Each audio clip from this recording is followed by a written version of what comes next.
Foi lançado hoje em Lisboa o livro Os Donos Angolanos de Portugal, da autoria de Francisco Louçã, João Teixeira Lopes e Jorge Costa. Revela de uma forma sistematizada uma rede de interesses económicos e políticos entre os dois países. É um trabalho de investigação que denuncia ligações perigosas da elite angolana a altos dirigentes e empresários portugueses. Um livro que se antevê polémico porque revela nomes de antigos governantes portugueses, empresários e dirigentes dos dois países.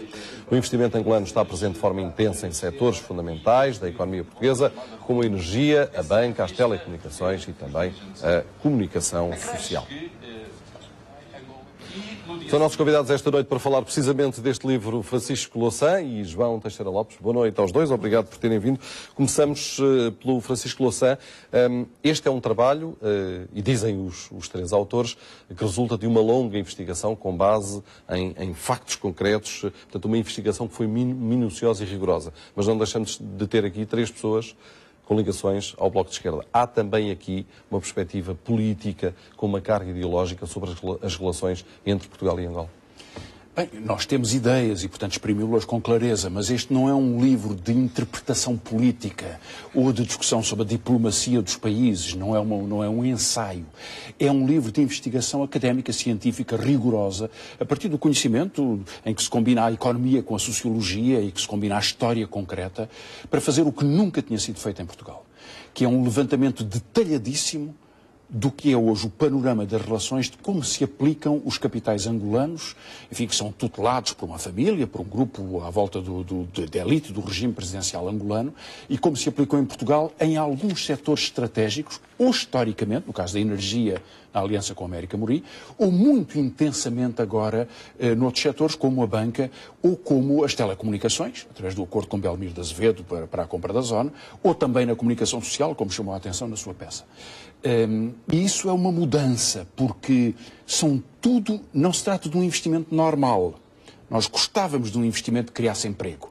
Aqui trata-se da aplicação de uma renda financeira que vem do petróleo de Angola em bens públicos portugueses, que são estratégicos, aliás, dirigidos politicamente, porque é um governo que faz estas escolhas, e que muda a configuração da estrutura social portuguesa, porque determina os principais bancos privados portugueses, determina uma grande parte das telecomunicações, determina um bem essencial como a energia. Foi isso que nós quisemos analisar. Há aqui uma questão de fundo que não tem a ver especificamente com Angola, que tem a ver com o facto de defenderem que os bens estratégicos nem devem sair sequer da esfera pública. É uma questão claramente ideológica, uma perspectiva política. E há outra questão que é se nós temos ou não condições, nesta altura, com a crise que está instalada em Portugal, de manter de facto a posse desses bens estratégicos. Bem, disso o livro não trata, porque é uma questão já mais geral sobre a economia portuguesa. Mas repare que os países que nos compram esses bens estratégicos não vendem os deles. A China, que compra a energia em Portugal, não privatiza ou não vende a potências estrangeiras a energia e a eletricidade da China. E Angola não vende o petróleo angolano. No entanto, compra a Galp em Portugal. Portanto, entendamos bem. Isto não é bem provavelmente não precisou de vender e nós, se calhar, não conseguimos manter. Era esta a minha questão também. Pois, mas repare, nós não podemos cair numa espécie de tudo se equivale. Temos que ter algumas prioridades. E se colocar, de um lado, princípios como a democracia, o debate público, a liberdade das ideias, e do outro, a questão dos interesses, nós temos, obviamente, que lutar sempre pela liberdade das ideias e por aquilo que deve ser o debate público livre, organizado, frontal. E é isso que nós tentamos fazer no livro. Mas são também os senhores no livro que admitem que os capitais angolanos, e a expressão é, providenciam o financiamento de necessidades imediatas, recapitalizando bancos e empresas. Isso é um facto. Há aqui um estado de necessidade que justifica a entrada dos capitais. Isso é um facto, ou seja, Portugal tem um problema de liquidez. Angola tem liquidez financeira. Agora, a questão toda é saber que enquadramento é que se dá a este tipo de relacionamento. Se o relacionamento é feito com base na expoliação de um povo, aquilo a que o José Eduardo Santos chamava, utilizando um termo vagamente marxista, a acumulação primitiva do capital. Ou seja, uma acumulação que é feita sem lei nem roque, sem obediência ao Estado de Direito, sem obediência àquilo que deve ser a própria regulação internacional dos capitais, então aí, evidentemente, nós temos que discutir esses assuntos. Não vale tudo.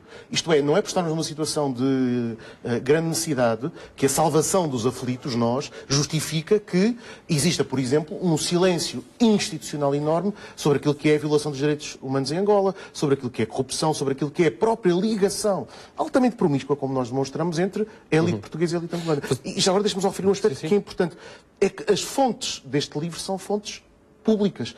Qualquer outro investigador que pretenda testar, por assim dizer, o percurso que nós aqui apresentamos, tem a possibilidade de o fazer, porque as fontes são disponíveis para qualquer pessoa. É uma questão, obviamente, de as cruzar, de as analisar, de ser rigoroso, de ser fiel. É claro que nós temos ideias e temos uma orientação, uma perspectiva, isso é evidente. Mas é rigoroso sob esse ponto de vista. Francisco Louçã, pegando no que disse o João Teixeira Lopes, quando se abre o investimento ao estrangeiro, é possível discriminar o que é bom e mau investimento relativamente à origem do dinheiro? Ou seja, se forem suíços e britânicos não faz mal, mas se forem brasileiros, angolanos e chineses já há um problema? Isto é possível fazer desta forma? Não, nem deve ser feito. Nem deve ser feito. Eu acho que os investimentos portugueses em Angola ou angolanos em Portugal são todos bem-vindos. Quando criam emprego, quando criam tecnologia, quando criam capacidade, quando melhoram as relações económicas ou a vida das pessoas. Do que nós estamos a falar, no entanto, é de uma outra coisa.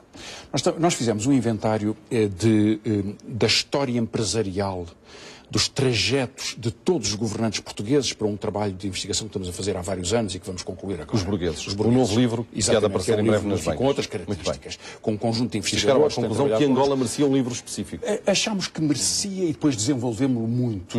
Aliás, um jornalista em Portugal, o Celso Filipe, vice-diretor do Jornal de Negócios, já tinha feito um livro interessante sobre Angola. Nós quisemos estender muito esta análise para a tornar absolutamente completa. E acho que é o que conseguimos.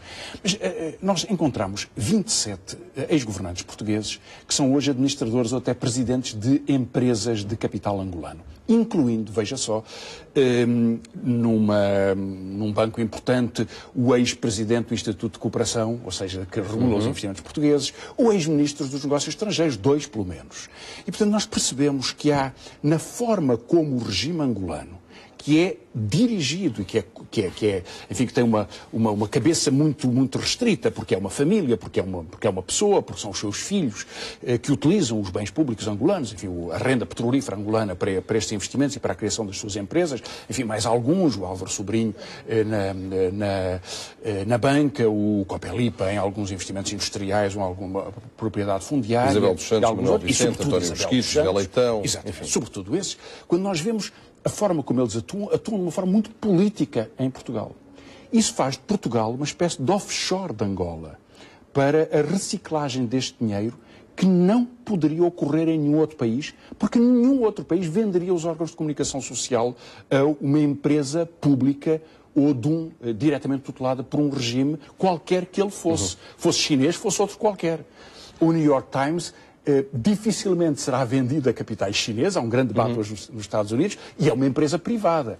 Agora, quando se fala da privatização da RTP ou da Antena 1, a que capitais angolanos foram concorrentes, percebemos porque é que houve a compra de vários jornais, e isto é uma parte de um bem público que é a comunicação social, e em nenhum outro país da Europa seria possível os capitais angolanos comprarem estes bens. João Teixeira Lopes, há setores estratégicos em risco. É uma afirmação vossa, uma conclusão que resulta deste livro. Está em causa também a soberania nacional, tendo em conta o peso. Ou seja, é natural que entre dois países, como Portugal e Angola, com ligações históricas, existe uma interligação entre os negócios, entre os empresários, porque se estabelecem, de facto, relações de amizade e de confiança. Mas neste momento já estamos com um peso tal que está em causa a autonomia e a soberania nacional.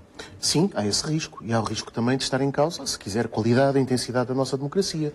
Repare, quando de facto o investimento angolano em Portugal é estratégico, setor das finanças, telecomunicações, comunicação social, e quando, além do mais, ele tem este uso político, isto é, quando ele é pensado para condicionar decisões, quando ele é pensado para recrutar personalidades importantes que vão ter uma influência decisiva nos processos de escolha, nos processos propriamente políticos, então evidentemente que é a questão da soberania que está em causa.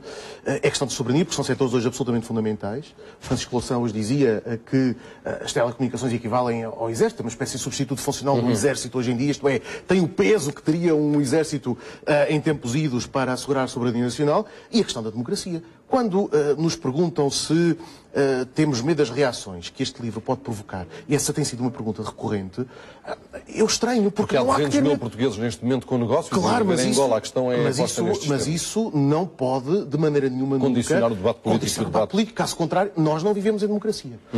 É que fique bem claro, isto não é um... Os defensores desta relação tão intensa com Angola defendem-na pelo facto de haver, de facto, grandes empresas em Portugal e muitos empresários que hoje sobrevivem à conta dos negócios que fazem também em Angola, e não apenas no sentido inverso. Esta é uma perspectiva que tem também alguma validade. Sim, mas porque é que uma coisa tem que colidir com a outra? Ou seja, por que razão é que o peso dos interesses, dos negócios e da realpolitik, por assim dizer, nos faz fechar os olhos à morte de ativistas que foram raptados e assassinados? Ou porque é que isso nos faz fechar os olhos àquilo que é, se quiser, a própria usurpação de um direito de debate, de confronto de ideias ou de opinião, que até se está a verificar em Portugal? Não temos que colocar em combate essas duas questões. Entendamos bem, havia 500 mil de portugueses na África do Sul e Portugal condenou o apartheid. E esses portugueses beneficiaram do facto do apartheid ser combatido e Mandela tornar-se o primeiro presidente da África do Sul e democratizar o país. Há centenas de milhares de portugueses na Venezuela e os atuais governantes, bem me lembro deles, como criticavam o anterior presidente, Hugo Chávez. Ou seja, as relações diplomáticas entre os países... está com o novo presidente. Está hoje, é verdade, está hoje, mas lembra-se do que ele dizia antes. Lembra-se do que ele dizia antes. Todos nos lembramos. Pois é, mas enfim, mas o flip-flop das posições políticas não nos deve fazer esquecer que é preciso alguma coerência. E a coerência tem que ser respeitar os portugueses que estão em Angola, respeitar os angolanos que estão em Portugal, respeitar os dois povos. Cada povo escolhe... Mas sem pôr em causa os bens estratégicos nacionais. Bom, nós estamos a falar de Portugal. Repare, os angolanos escolhem o seu governo, escolhem a sua lei e não é isso que nós estamos a discutir neste livro. O que nós estamos a discutir é que há uma permeabilidade das estruturas institucionais portuguesas e um interesse imediato de alguns setores económicos em Portugal que subordinam a sua obrigação de desenvolvimento económico à e que leva a uma excessiva subserviência política de Lisboa relativamente a Luanda. Ou seja, quando há um ministro dos Negócios Estrangeiros que aparentemente sem autorização do seu governo faz um pedido de desculpas diplomático porque a justiça portuguesa estaria no exercício das suas funções a fazer uma investigação sobre personalidades queridas ao regime, isso diz tudo sobre esta realidade. Agora, entendamos bem do que é que nós estamos a falar. Nós contamos a história neste livro de vários personagens, a história detalhadíssima de cada um deles, em Portugal ou em Angola, e da forma como operam estes interesses, e vemos que há empresários que subordinam esta lógica e outros que não. Agora, veja o caso, por exemplo, um caso que foi muito discutido em toda a imprensa internacional. Abriu telejornais. Foi o mandato de captura internacional da Interpol contra o jornal Kangamba, que é membro do Comitê Central do MPLA e, aliás, um dos seus responsáveis provinciais de Luanda. O jornal Kangamba tinha sido membro do Comitê Central, era general, já depois da guerra, e foi preso e cumpriu pena de prisão por ter tentado enganar financeiramente o exército angolano. Foi recuperado, casou com uma sobrinha do presidente e, portanto, está dentro deste núcleo. A justiça brasileira emitiu um mandato de captura por considerar, por o acusar, veremos o que diz o julgamento, de ser o chefe de uma rede de transferência de prostituição entre Portugal, entre o Brasil e Portugal, e o Brasil e Angola. Uma investigação que está em curso, com uma investigação em curso. A justiça francesa também pediu um mandato de captura, porque encontrou um carro com 3 milhões de euros na mala, enfim, e não há uma justificação para isso. Portanto, o que nós vemos é que esse carro vem de Portugal. De novo, uma investigação em Portugal sobre de onde é que vem esse dinheiro e o que é que ele estava a pagar.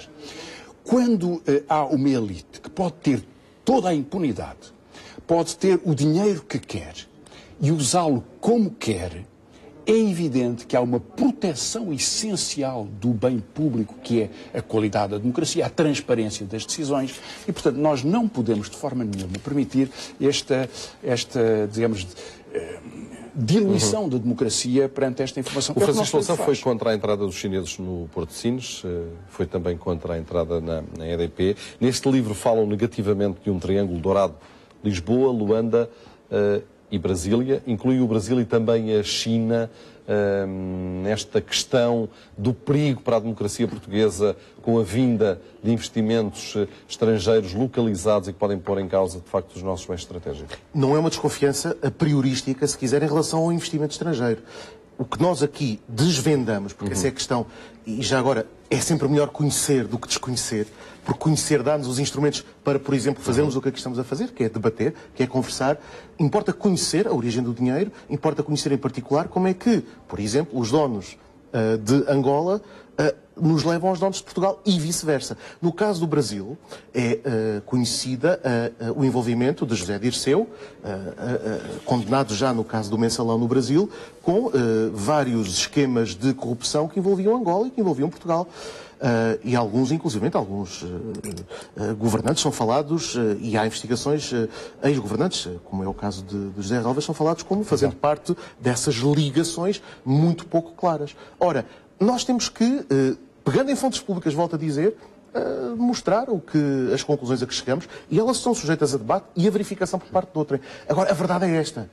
Começa numa ponta a burguesia angolana e encontra na outra ponta a burguesia portuguesa num entrelaçamento que não se encontra ainda no que diz respeito, por exemplo, à China, nem no que diz respeito ao Brasil, em que são setores mais localizados e em que não há, se quiser, aquela orientação estratégica política. Com a China há outro fenómeno, ou seja, temos os chamados Golden Visa, com os chineses a comprar em massa casas de luxo em Portugal e a ocupar, entre aspas, evidentemente, grandes zonas do país onde estão a instalar praticamente, e vamos usar aqui uma expressão evidentemente figurativa, Chinatowns. Mas sem aquela estratégia, mas sem aquela orientação política de regime, como acontece no caso. É diferente, estamos a falar de coisas diferentes. Não, é que as comunidades se agrupem, eu compreendo, os portugueses também se juntavam em Paris, eram portugueses pobres, viviam em Paris na imigração dos anos 60 e 70 e juntavam-se para se proteger, com certeza. Mas enfim, por onde vivem, isso não é a nossa questão, nós não queremos ter nenhum preconceito ideológico sobre isso. É diferente aquilo que se pode designar como o perigo do investimento chinês e brasileiro em Portugal relativamente ao angolano? Nós não generalizamos, não falamos em geral de perigo de investimento. Se o investimento cria emprego, se esse emprego é qualificado, se respeita as pessoas, isso é uma enorme vantagem. Pode trazer tecnologia, pode trazer competências, pode trazer capacidades. Tanto investimento português em Angola, como investimento angolano em Portugal, como chinês, como inglês, ou o que seja. Nós estamos a falar de uma outra coisa diferente. É que há, evidentemente, um contencioso histórico entre Portugal e Angola foi vítima de uma longa ditadura, foi de um longuíssimo colonialismo. E eu percebo que haja enfim, uma discussão importante sobre isso. Mas quando nós lemos os melhores escritores angolanos, que são, aliás, dos melhores escritores da lusofonia, o Pepe Tela, o Onde Já Aqui Agora, com os Transparentes, o Pepe Tela com os Predadores, ou com outros livros, todos eles nos falam da obsessão da autojustificação do governo angolano sobre a acumulação primitiva, ou seja, formar uma elite em torno do presidente que tem o dinheiro do país para o investir onde quiser, para se garantir para o futuro e não para proteger o seu povo. E este tipo de relação, nós chamamos a atenção porque nenhuma ex-potência colonial estabeleceu uma relação deste tipo com o E dizem também país. que o Bloco de Esquerda é o único partido que não tem este tipo de relações e por isso não se silencia. Nós dizemos outra coisa. Nós dizemos... Todos os partidos portugueses têm relações com Angola. Têm relações com Angola. Bom, haverá outros que possam não ter, mas os grandes partidos conhecidos têm todas relações diferentes. O Partido Comunista tem uma relação histórica com o MPLA, quando apoiava a luta pela independência, e honra-lhe seja feita.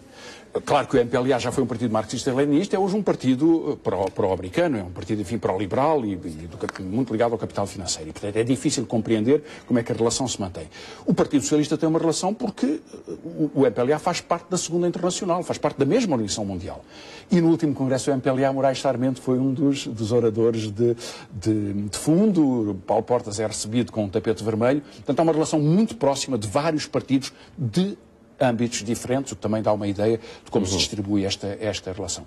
Mas a nós interessa-nos, sobretudo, perceber o que se passa na forma direcionada, estratégica, meticulosa, como se procura comprar não uma empresa de produção, não uma empresa que produz carros, Não há uma Volkswagen angolana, há uma Volkswagen alemã, não há uma Volkswagen angolana. O que há é a compra de ativos de empresas que já existiam para garantir rendas sem concorrência. Vamos à última questão, uma das questões que está a marcar a atualidade nacional. Portugal sai do programa de ajustamento financeiro no próximo mês de maio. Vê condições para um regresso aos mercados à irlandesa ou o programa cautelar anunciado pelo Presidente da República no primeiro dia deste ano é de facto inevitável? Essa questão do regresso à irlandesa parece uma narrativa, para utilizar uma expressão que agora está muito em voga, parece uma teia de encantar. Está visto que o regresso aos mercados é aquilo que temos assistido. Isto é um regresso a juros muito altos e, simultaneamente, sem qualquer reflexão nas condições de vida das pessoas. Se perguntar aos portugueses se veem sinais de regresso aos mercados, se o facto de se ter conseguido colocar dívida àquele montante de juros teve algum impacto nas suas expectativas, no rendimento disponível, verá que há uma dissociação muito grande entre esta história, que no fundo é uma tentativa de criar legitimidade para cortes que se adivinham ainda brutais este ano, no próximo, e não há propriamente um horizonte de fim desta austeridade infinita. É muito mais essa legitimação do que propriamente algo que possamos considerar concreto, real, e as pessoas sabem isso. Como, aliás, a sondagem da RTP provou precisamente sobre este ponto. Francisco Louçã dizia que se houve 25 mil milhões para poupar apenas 0,3%... Este ano, não é? Quer dizer, no conjunto do programa de ajustamento, o déficit foi reduzido de 6 ponto qualquer coisa, para 4,5, enfim, veremos com cortes de 25 mil milhões de euros. Com cortes, veja, o complemento solidário de idosos vai ser cortado, as pensões das viúvas foram cortadas, todas as pensões foram cortadas, todos os salários do público e do privado foram cortados. Mas não é positivo que Portugal esteja à beira de sair dessa circunstância, de abandonar o programa de ajustamento financeiro, como se costuma dizer, pelo próprio IP, e voltar aos mercados, ainda que seja com um programa cautelar, uma cidade seria vantajoso se Portugal tivesse um sistema de financiamento que lhe permitisse não pagar juros insuportáveis. Um juro de 5% a 5 anos, com uma economia a crescer menos de 1%, quer dizer que estamos a substituir dívida que pagávamos a 3,5% por dívida que vamos pagar a 5%. Ou seja, nós estamos pior deste ponto de vista do que estávamos antes e estávamos a sofrer muito. Acho que é preciso uma outra ambição para Portugal, sabe? É uma conversa que podemos ter mais à frente, um destes dias no grande jornal da RTP Informação. Francisco Louçã, João Teixeira Lopes, boa noite. Obrigado aos dois por terem vindo.